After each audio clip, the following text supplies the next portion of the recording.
In this video, we are going to continue on synthesis of esters. Here we're asked, how can this compound be synthesized? Now, the first thing to know here is that for an ester to be synthesized, you need an alcohol and a carboxylic acid.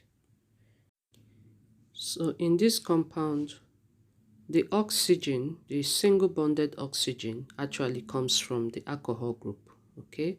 So it replaced the OH group of the carboxylic acid. So this whole part is actually our alcohol without the H, of course, if we detach it.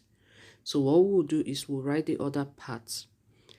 Then after writing that part, we need to put back our OH group that we removed during the synthesis. Okay, so we'll put it back. And that forms our carboxylic acid, which is one of the reactants that we need. Then the second part is just to write out the other side and then put back the hydrogen that was also removed during the reaction.